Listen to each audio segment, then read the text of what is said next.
In this video, we will do a deep dive into the Extract Frames tab. After creating a project and entering the metadata, you can continue with your project here. This tab allows you to extract frames for labeling using several different methods. You can also check the quality of your labels in this tab, which I will describe at the end of the video. Now, let's go over the different frame extraction options. The first option is to extract random frames from a video. The default is to upload new videos from the local file system, but you may also select videos that have been previously uploaded into the app. Since I have not uploaded any videos yet, I will keep the Upload Videos option. To upload, click the Browse Files button. We recommend uploading videos that are less than 200 megabytes to make the frame extraction process smoother and faster.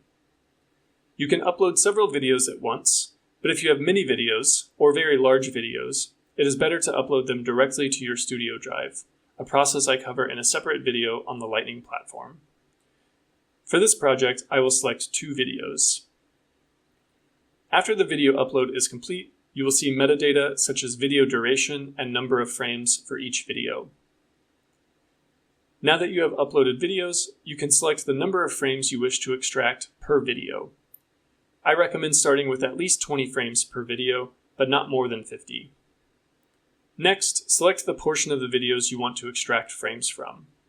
This is useful if the beginning or end of the video do not contain the animal or have undesired objects like the experimenter's hands.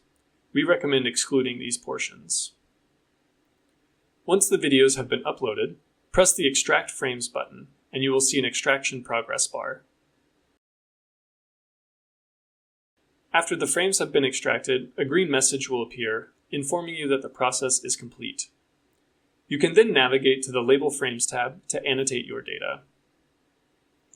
The app provides a second option that allows you to upload individual frames that you have previously extracted on your own. Select Upload Zipped Files of Frames, then upload your zip files and press Extract Frames. All the frames will be extracted, and you'll be able to see them in the next tab where you can annotate your data. See the show notes below for more documentation on how to organize the zip file. Additionally, there is a third option to extract frames that will only appear after you have trained a model. This option selects frames that the model finds difficult to label. This process is called active learning, which I will cover in a future video. After labeling your frames, you can check them here in the app and download them for further inspection. To demo this feature, I loaded the MeerMouse example project, which already has some labeled frames. At the top, you'll see a drop-down menu labeled Select Body Parts to check. Here you can choose specific key points you want to review. If you want to inspect all labeled key points, ensure All is selected. Otherwise, you can select individual key points from the drop-down list. Press the Check Labels button and wait for the labeled frames to be uploaded. Below the Check Labels button, there is another drop-down menu labeled Select a Video. Choose the video whose labeled frames you want to review. This allows you to focus on specific videos within your project. After the upload is complete, you can navigate through the frames. Use the arrow keys on your keyboard to scroll through the labeled frames. This allows you to inspect the annotations frame by frame. If you need to download the labeled frames for further analysis or record keeping, press the Download button. This will save the labeled frames to your local file system.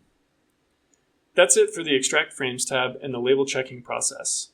By following these steps, you can effectively extract and review frames within the app.